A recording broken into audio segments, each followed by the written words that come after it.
On करता हूं मैं। नए साल की 2023 की पहली मीटिंग में आप सभी मित्रों का बहुत बहुत स्वागत है और सभी अपनी सक्रियता बनाए रखें। थोड़ा ठंड जरूर है, लेकिन ठंड में भी पत्रकार निष्क्रिय नहीं हो सकता, क्योंकि ठंड में अंधेरे में ही बहुत सारे गलत काम भी होते हैं। तो पत्रकार निष्क्रिय हो जाएगा तो उसको उजागर कौन करेगा? तो इसीलिए प्रत्येक सप्ताह को आप लोग 40 मिनट का समय जरूर निकालिए, एक दूसरे को हम लोग देखें और लगे कि डेमोक्रेसी में लोग स्व प्रेरित भी हैं। तो अपने से प्रेरित होकर रोजी रोटी के साथ भी एक दूसरे से जुड़े रहेंगे, एक दूसरे का अनुभव शेयर करते रहेंगे, तो मुझे लगता है कि एक सार्थक बातचीत होगी, एक सार्थक दिशा में हम लोग आगे की तरफ बढ़ सकेंगे। तो ये एक पॉइंट है। और आज की मीटिंग शुरुआत करते हुए मुझे बड़ा हर्ष है कि आप कई सारे पुराने मित्र जुड़ रहे हैं, कई लोग भी जुड़ेंगे भी और कई लोगों को कॉल भी किया, लेकिन धीरे धीरे एक गति बने और कम से कम जो लोग उपस्थित हैं 10 मिनट के लिए ही, 15 मिनट के लिए ही वो मीटिंग में जरूर सप्ताह में जुड़े। कहीं बाहर भी है तो ऑनलाइन जुड़ना है, कहीं साइड में रुक के 10 मिनट के लिए कैमरा ऑन कर लीजिए, तो एकता का एक एहसास होगा और ये एहसास ही हम लोगों को बांधे रखेगा, जोड़े रखेगा। तो सबसे पहले मैं अपने साथी रितेश जी को मैं आमंत्रित करूंगा कि इस मीटिंग की भूमिका बताएं और नए साल में पत्रकारों के सामने क्या चुनौतियां हैं, खासकर डिजिटल पत्रकारों के सामने क्या करना चाहिए, उसका एक खाका प्रस्तुत करें। फिर बाकी मित्रों के साथ चलेंगे, फिर बाकी मित्र भी आएंगे। रितेश जी। धन्यवाद मिथिलेश जी कि नए साल की पहली मीटिंग में जो भी लोग हैं उनका सबसे पहले बहुत बहुत स्वागत है। नए साल की शुभकामनाएं, और जो लोग अभी बाद में जुड़ेंगे उनको भी शुभकामनाएं, अभी से या नहीं जुड़ेंगे तो भी शुभकामनाएं, पर संगठन से तो जुड़े हुए हैं वो। आपने बात रखी कि नए साल में संगठन का खाका क्या रहना चाहिए, तो बात है पत्रकारिता की करें तो जैसे लास्ट मीटिंग जब हुई थी वो हुई थी हमारी शायद हुई थी दिसंबर में हुई थी, 25-26 नंबर। तो बात चर्चा उसमें हुई थी कि पत्रकारिता का स्तर दिन पर दिन गिरता जा रहा है, इसको अच्छा और बेहतर कैसे किया जाए। आज का वक्त, जो ये साल का वक्त है, चर्चा इसी बात को रखने का है कि जो पत्रकार, डिजिटल मीडिया के पत्रकार आ रहे हैं इनको नॉलेज नहीं होती पत्रकारिता की, पत्रकारिता कैसे करनी चाहिए। उनके लिए कोई भी चीज है वो सिर्फ एक खबर होती है, लेकिन खबर को बनाया कैसे जाना है, खबर को प्रस्तुत कैसे किया जाना है, ये आज के टाइम में पत्रकारिता जगत में लोगों को नहीं पता है। ये खबर आपने मिल गई, आप बिल्कुल चूहा दौड़ के तरीके से भागना शुरू कर देते हो। उसका तथ्यों को जांचना है, बिना तथ्यों को जांचे बिना खबरों को चला देना। मैं कई बार खबरों को देखता हूँ लोगों के, पत्रकारों की, कि ऐसी ऐसी खबरें चलाते हैं, मान ले रेप विक्टिम है उसका चेहरा भी चला दिया, जबकि ये कानूनन पूरी तरीके से गलत है कि रेप विक्टिम का चेहरा नहीं दिखाया जा सकता, और कई बार तो नाम भी बता दिया जाता है, उनपे कार्रवाइयां भी होती थी। मतलब जानकारी का अभाव है। इसी वजह से तो हमारा टारगेट ये होना चाहिए कि अगर हमारे आसपास का कोई पत्रकार, चाहे वो नया हो, तो उसको बताएं कि वो माने ना माने वो उसकी मर्जी है। इस इसको थोड़ा सा ध्यान रखें, जो अपने साथी सहयोगी जो सुन रहे हैं, जो सुनेंगे, कि जो भी सहयोगी है, जैसे मैं कल का एक घटनाक्रम बताता हूँ। कल हमने एक खबर की थी, आप जानते हैं सनोज को, मित्र है हमारे सनोज जी। हमने खबर की थी, एक नाबालिग बच्चा था, उसकी खबर थी, हमने उसकी वीडियो वगैरह ले आए थे। जब खबर हम अपलोड करे तो सनोज का फोन आया, बल्कि मैंने सनोज से चर्चा की थी कि इसका जब वीडियो शूट कर रहे हैं तो इसका चेहरा ढकवा दिया। जो कोई नाबालिग था 14 साल का, उसको पुलिस ने पिटाई की थी। सनोज ने कहा नहीं कोई बात नहीं, इसको देखा जाएगा बाद में डिसाइड। हमने कहा चलो कोई बात नहीं, तो बाद में ब्लर किया जा सकता है, खबर में ब्लर कर सकते हैं। हमने खबर एक्सपोर्ट हो रही थी खबर, तब सनोज का फोन है कि नहीं उसको ब्लर कर लो, चेहरे को ब्लर कर लिया जाए तो ज्यादा बेहतर है। कल के दिन कहीं समझौता हो गया तो बाद में परेशानी खड़ी हो सकती है। तो ये आपस में एक तरीके से, इस तरीके से कोऑर्डिनेशन आप आपके जो भी साथी जुड़े हुए पत्रकार हैं जिस भी जगह से, वहां पे बना के रखें, लोगों को समझाएं कि अगर कोई खबर गलत लगी है तो उनकी खबर को भी अगर आप देखते हैं तो उनको बताएं फोन करके कि भैया इस खबर में ये गड़बड़ है, इसको सही कर लो, नहीं तो बाद में परेशानी आ सकती है। कोई खबर आज आपने जो की उसका असर जो आता है ना, 2 साल 2.5 साल 3 साल बाद नोटिस आता है। आपके आपकी खबर पे तालियां जो बजाने वाले लोग हैं वो साथ में नहीं आएंगे उस टाइम पे, कि साथ में खड़े होकर जब नोटिस आएगा, नोटिस आपको अकेले सर्व करना पड़ेगा।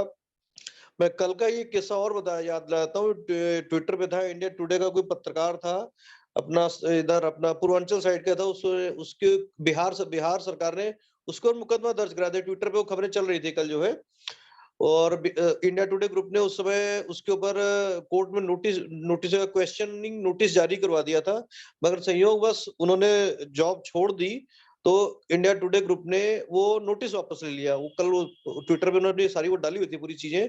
तो अल्टीमेटली एंड ऑफ डे पत्रकार को ही झेलना पड़ता है। किसी संस्थान से आप जुड़े हो या किसी भी जगह जुड़े, जो भी दिक्कत होती है पत्रकार को होती है। तो जब आप अपनी खबर को करें, ठोक बजा के खबर करें, किसी तरीके का कोई, जब आप किसी चीज का नाम लेके बात करें तो आपके पास में उसके पूरे साक्ष्य मौजूद होने चाहिए। आप अगर नाम ले रहे हैं तो साक्ष्यता मौजूदा आपके पास होनी चाहिए पूरी तरीके से। तो ये मेरा ख्याल है, इस साल का अगर हम ये टारगेट लेके चले हर साथी कि हमारे आसपास का जो साथी होगा वो गलती कर रहा है तो एक बार दो बार अपना फर्ज समझ के उसको बताएं, बाकी तो उसकी इच्छा, वो करे ना करे वो उसकी मर्जी है। तो ये अगर एक टारगेट लेके चलेंगे साथी लोग तो ज्यादा बेहतर रहेगा, मेरा ख्याल ये है। जी मिथिलेश जी। बहुत बहुत धन्यवाद रितेश भाई साहब, और बहुत सार्थक आपने एक दिशा दी कि थोड़ा नए साल में इन बिंदुओं पर भी विचार कर लेना चाहिए।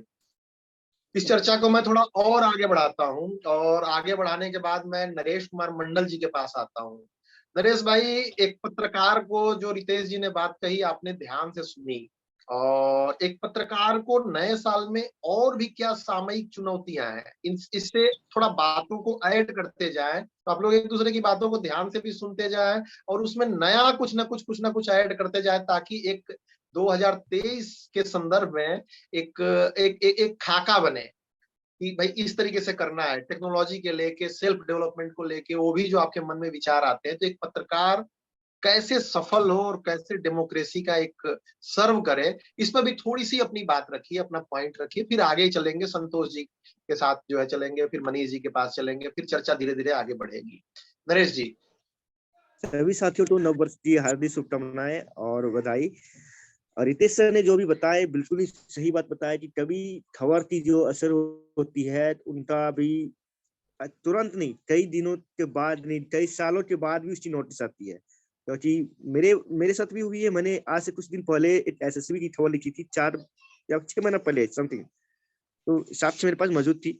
अभी 2 दिन पहले ये साल की हमारी मीटिंग हुई थी, उनकी बाद वहां से मुझे सूचना मिली कि आपको कमांडेंट साहब के द्वारा कैंप बुलाई थी। बोले बच्चे हो जाए, उन्हें इसलिए जवाब दे दिए नहीं आपके ऊपर इस तरह से मामला दर्ज है यार।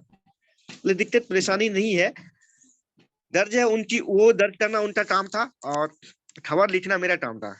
मैंने फिर मेरी फोन से बात की हुई, बोले नहीं ऐसी कुछ बात नहीं है, हम लोग सिर्फ हमारे लीगल ऑफिस में आपके खिलाफ डाला गया था उस जवान के द्वारा जो जिसके खिलाफ अपने खबर चलाई थी। तो यहाँ जैसे भी यहाँ आया हूँ देखा, इसलिए मैंने आपसे जानकारी ले रहा था। बोले सर आप स्वतंत्र हैं, मेरे ऊपर कार्रवाई कर सकते हैं, नहीं ये प्रॉब्लम मुझे नहीं है, बट आप कार्रवाई कीजिए, मैं आपको जवाब देने के लिए स्वतंत्र, ये आप इच्छुक नहीं हूँ। कोर्ट पहुंचेंगे तो मैं वहां जवाब दूंगा, बात सॉल्व होगी। तो बात बोले नहीं ऐसे बैठ के ही बात किया जाए, इसलिए मैं आपको बुला रहा था। बोले बैठ के बात करना, ठीक है कोई बात नहीं, मैं आप कैंप के अंदर आप तो जाने के ऑथराइज नहीं हूँ, क्योंकि मिलिट्री कैंप के अंदर वही पत्रकार जा सकते हैं, वो भी कैंप के अंदर ऑफिशियल कोई पत्रकार नहीं जा सकते हैं, क्योंकि वहां पर देश के बहुत सारे ऐसे साक्ष्य होते, सबूत होते हैं। कल होते लीक हो जाता है तो आप मेरे ऊपर आरोप लगा सकते हैं कि नहीं कुछ पत्रकार आए थे वही यहाँ से लीक किया था, इसलिए आप बाहर आइए, किसी रेस्टोरेंट में बैठते हैं, चाय पर बैठते हैं, फिर बात करते हैं। तो ये होती रहती है, इसलिए साक्ष्य जरूरी है। किसी भी खबर को प्रकाशित करने से पहले उनका पूरा ठोस सबूत होना चाहिए और खबर का तर्क भी होना चाहिए कि किस तरह से हम प्रकाशित कर रहे हैं। जैसे अभी हमारी कुछ मुहिम चल रही है कि सीमांचल में हम जिस क्षेत्र में वहां पर काफी तेजी से हो रही है, सरकारी कामें वो भी हो रही है, जैसे तालाब निर्माण, ये सब, उसमें खनन माफियाओं के द्वारा जो काम करवाने वाले अवैध रूप से कुछ काम कर रहे हैं, उनकी लगातार मेरा 3-4 दिन से उनके विरोध में जारी है। तो बहुत सारे तर्क मेरे सामने आया भी है, जैसे कुछ लोगों ने ऐसे डायरेक्ट मेरे ऑन कैमरा बताया क्या कि खनन मैनिंग के जो ऑफिसर है उनका ड्राइवर के द्वारा खनन माफिया को सूचना दी जाती है कि हम लोग आ रहे हैं या सर आ रहे हैं, तो भाग जाते हैं। इससे बहुत सारे तर्क आते हैं। तो हमने 4 दिन से खबर जो चला रहे हैं उसकी काफी असर भी पड़ी है। बहुत सारे गाड़ियां जो है अपना थाना तक पहुंची है, उसको एफआईआर भी हुई है, तो उनकी हम साक्ष्य रखे हुए हैं, ऐसी है। और नए साल में क्या है, जो आप बता रहे हैं साक्ष्य बिल्कुल आवश्यक है, बिना साक्ष्यों के चीजें आगे की दिशा में नहीं बढ़ेंगी।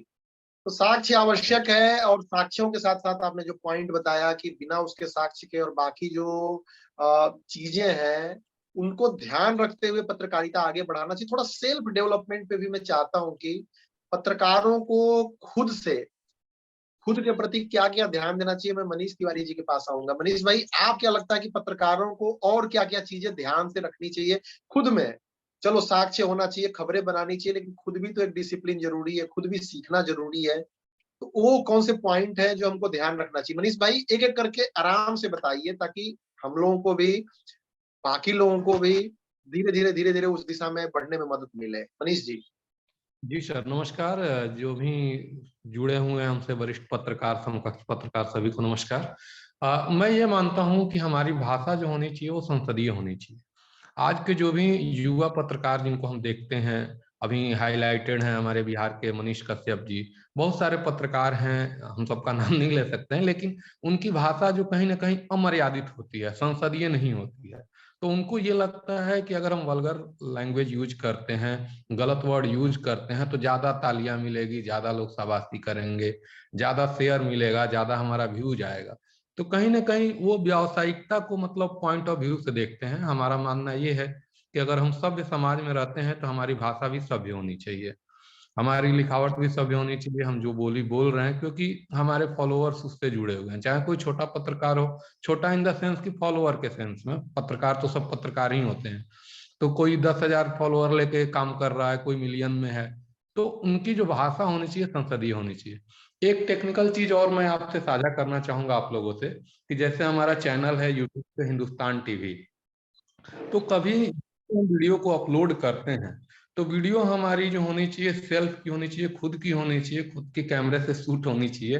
क्योंकि स्ट्राइक एक वर्ड होता है यूट्यूब में, अभी हमारे चैनल पे 2 स्ट्राइक आ गया है। हमने न्यूज के लिए ही यूज किया था, तेज प्रताप यादव का एक वीडियो था, उसको हमने न्यूज के लिए एडिट करके यूज किया था, उस पे उन्होंने स्ट्राइक दे दी उनकी टीम ने। एक राजन जी महाराज हैं, उनका वीडियो मैंने शूट मतलब अपलोड किया था, उन्हीं का वीडियो था, उसमें हमने एडिट करके उनके जीवनी के बारे में बताई थी। तो कहीं ना कहीं दोनों लोगों के बारे में पॉजिटिव चीजें ही मैंने बताई थी, फिर भी चैनल पे स्ट्राइक आ गया। अब दिक्कत इस बात की है कि जिस चैनल को मैं 3 साल से चला रहा हूँ, 3 साल से एड़ी चोटी की पसीना बहा के उसमें मेहनत कर रहा हूँ, अगर 3 महीने के अंदर तीसरा स्ट्राइक आता है तो हमारा 3 साल का पूरा मेहनत बर्बाद हो जाएगा। तो हम यही कहना चाहेंगे कि जो भी पत्रकार बंधु हैं, यूट्यूब चैनल वगैरह चलाते हैं, तो कोई भी वीडियो अगर अपलोड करते हो तो मौलिक होना चाहिए। इससे मतलब नहीं रहता है कि आप पॉजिटिव चला रहे हैं, निगेटिव चला रहे हैं, उसके दिमाग में जब आएगा स्ट्राइक दे देगा, आपकी पूरी की पूरी मेहनत पे पानी फिर जाएगी। तो हमारे हिसाब से सर यही होना चाहिए कि एक भाषा संसदीय होनी चाहिए और टेक्निकल नॉलेज होना जरूरी है। अगर टेक्निकल नॉलेज नहीं है तो आप जो सोच के चल रहे हैं कि हमको डॉलर आएंगे तो डॉलर नहीं आएंगे, फिर दिक्कत हो जाएगी। बहुत ठीक है सार्थक सर। और बहुत ही सधे स्वरों में। रविंदर जी, आपकी ऑडियो नहीं जुड़ी है, ऑडियो जोड़िए। रविंदर जी, ऑडियो जोड़िए, एक बार अनज्वाइन करके एक बार फिर से जोड़िए। ऑडियो उनकी ज्वाइन नहीं है, तो 1 मिनट।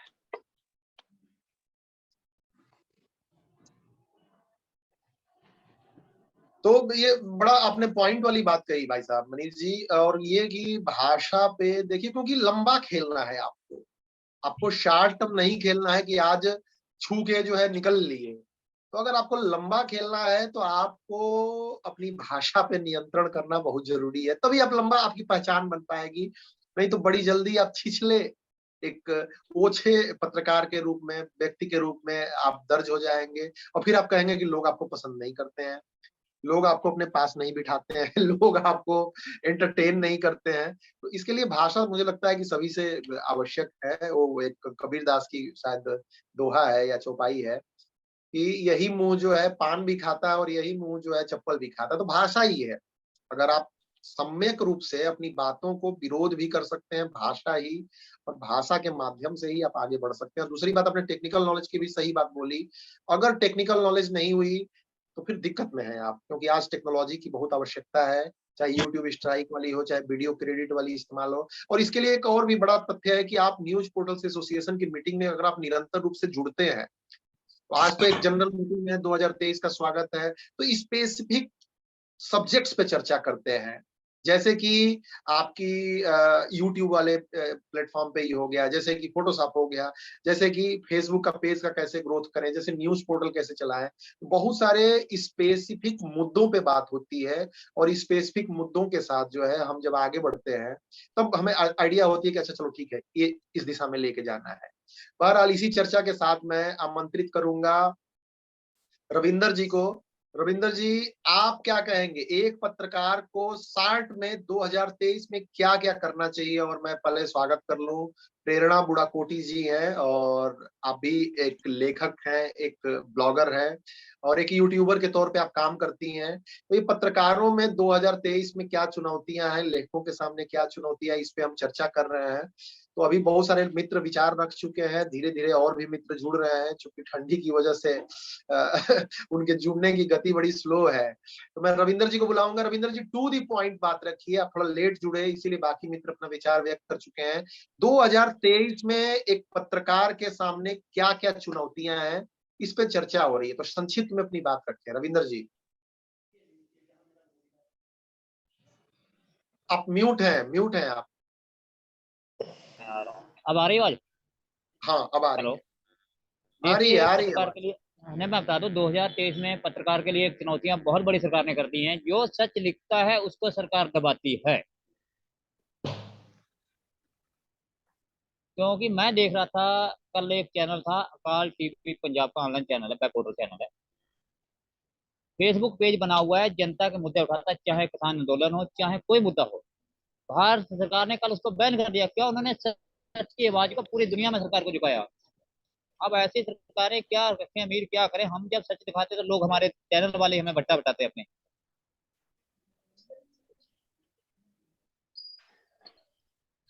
क्योंकि देखो मतलब भैया, हम लोग पत्रकार लोग, जब तक हम लोग एकजुट होकर सरकार के ऊपर हमला नहीं बोलेंगे, तब तक हम लोग कुछ नहीं कर पाएंगे। आज ठीक के बात। समय की मैं बता देता हूँ, जो जो आपको मैं बात बता रहा हूँ, बहुत बड़ी बात बता रहा हूँ। जो टीवी चैनल वाले हैं, ये तो डीएम के यहाँ बैठ के दलाली कर रहे हैं। जो पेपर वाले वो उठाने की दलाली कर रहे हैं। तो पोर्टल वाले क्या करें? पोर्टल वाले क्या इनके सबके ऊपर डंडा बरसावे क्या? अगर पोर्टल वाला इस बात को सच उठा देता है तो ये टीवी चैनल वाले फर्जी हैं, प्रिंट मीडिया का तब फर्जी है। तो अगर फर्जी है भाई, हमारी बातों का संज्ञान सरकार क्यों लेती है?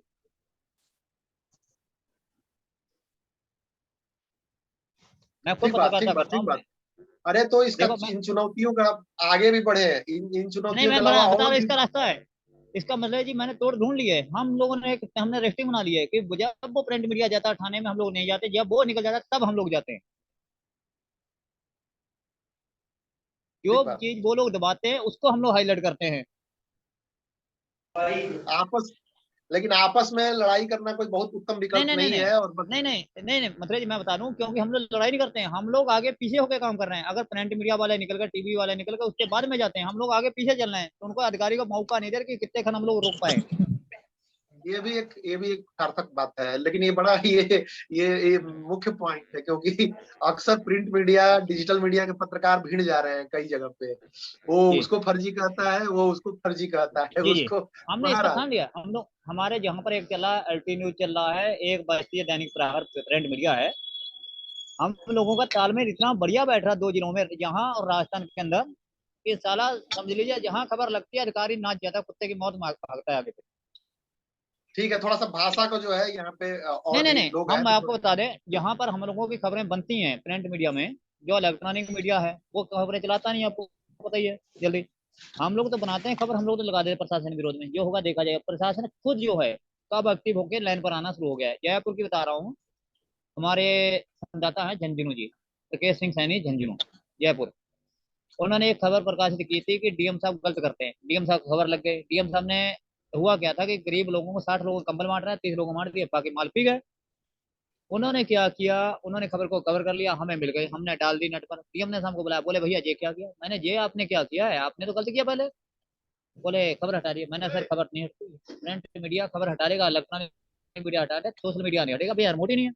बोले लेटर जमा है। मैंने लेटर जमा है, समझ लीजिएगा। जब हमारे ब्यूरो चीफ ने कहा ना लेटर जमा, डीएम साहब ने आखिर माफी मांगी और ब्यूरो चीफ को तुरंत जो है वरिष्ठ पत्रकारों में शामिल करके अपने द्वारा ले लिया है। ठीक बात, ठीक बात, ठीक बात।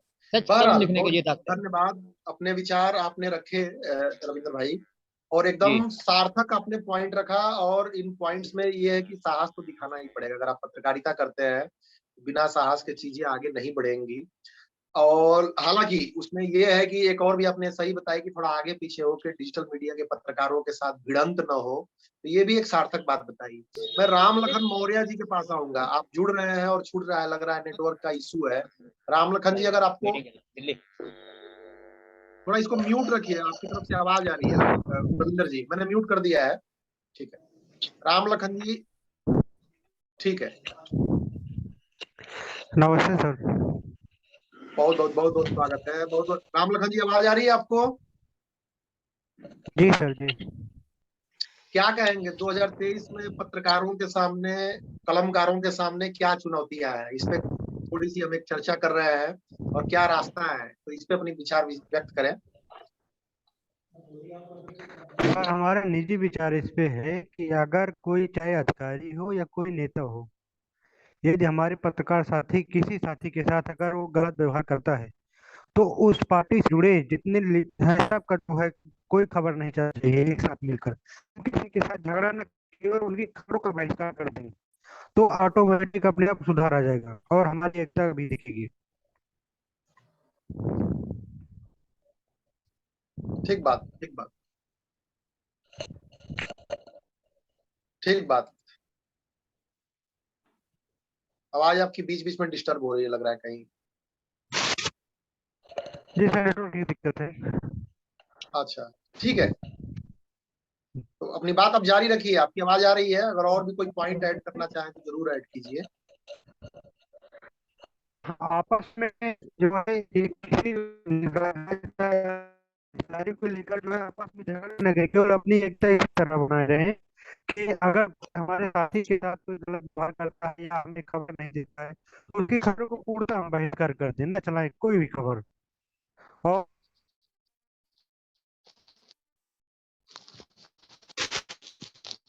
ठीक है, बीच बीच में डिस्टरबेंस आ रही है, तो ठीक है, आपने बिल्कुल सार्थक एक आपने पॉइंट ऐड किया है। और इसी चर्चा की कड़ी में आगे बढ़ाते हुए मैं संतोष त्रिपाठी जी के पास आऊंगा। गुजरात से हैं आप, बी अलर्ट मीडिया से। संतोष जी, जैसा कि चर्चा हो रही है हमारी, और वो चर्चा यही है कि 2023 में पत्रकारों के सामने क्या चुनौतियां हैं, किन चुनौतियों का सामना कर रहे हैं 2023 में पत्रकार, और उसका रास्ता क्या। आप कुछ ऐड करना चाहें, जितना आपने सुना उससे आगे कुछ अपनी बात बताना चाहें, आपका स्वागत है संतोष जी। जी धन्यवाद। सभी मित्रों को नववर्ष की हार्दिक शुभकामनाएं। स्वागत है। चुनौतियों में तो सर चुनौतियों में तो क्या है, पत्रकार का बहुत अच्छा रिश्ता है, उसको तो हमेशा चुनौती चुनौती ही है सर, वो चुनौती से भाग नहीं सकता है। अभी हमारे यहाँ एक सूरत की घटना है, उसमें एक हमारे पत्रकार थे, तो वो जुए के अड्डे पे गए थे न्यूज कवर करने के लिए। पुलिस ने उनको ही आरोपी बना के बिठा दिया।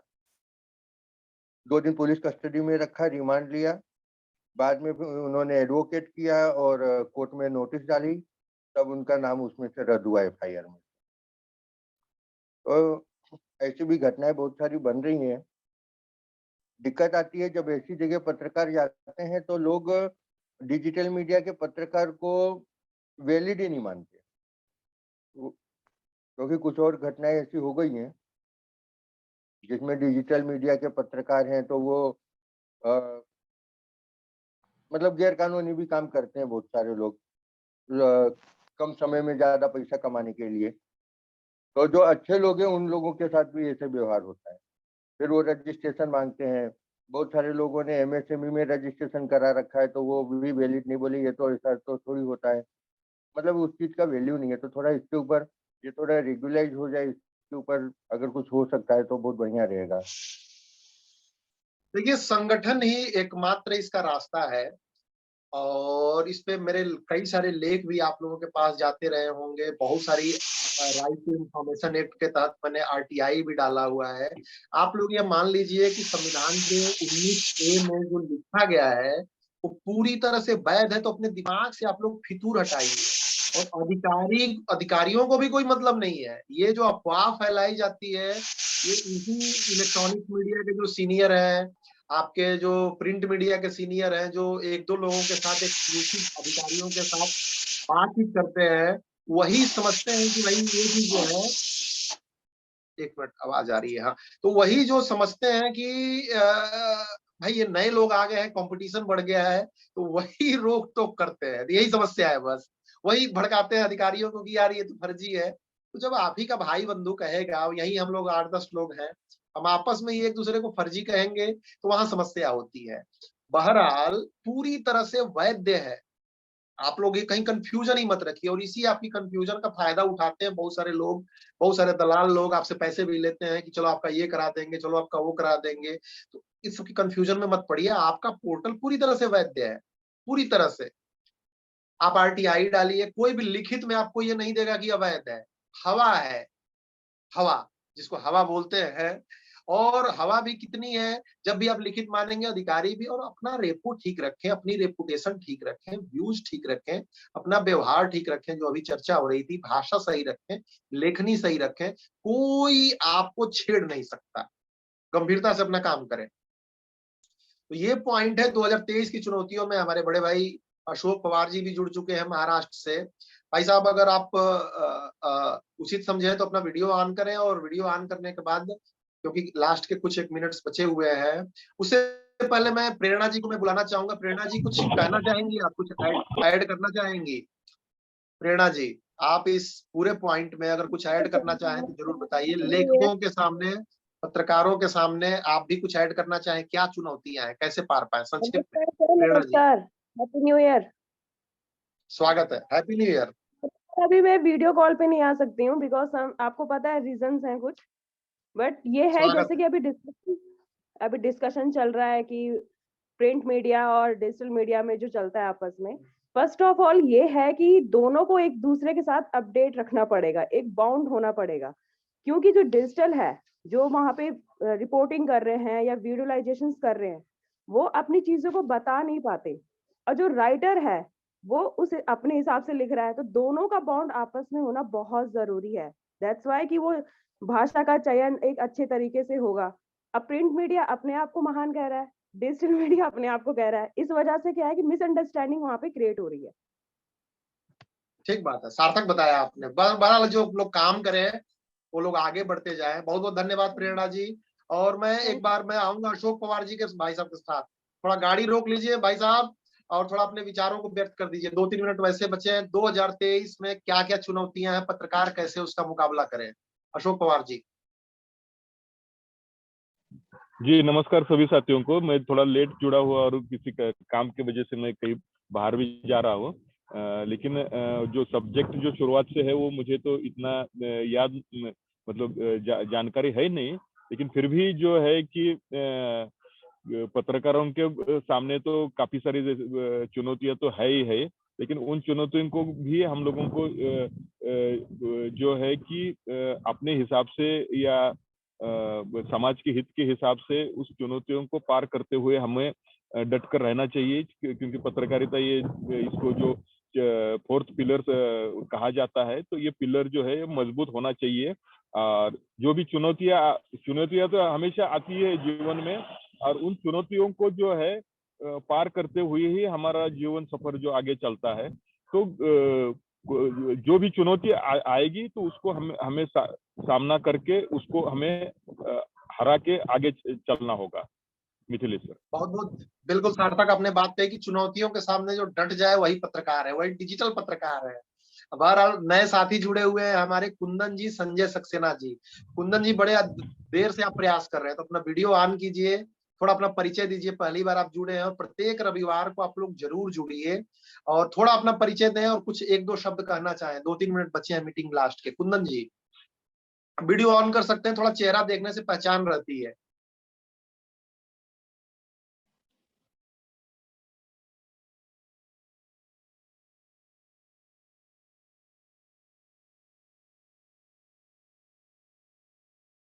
कुंदन जी, आवाज आ रही है आपको?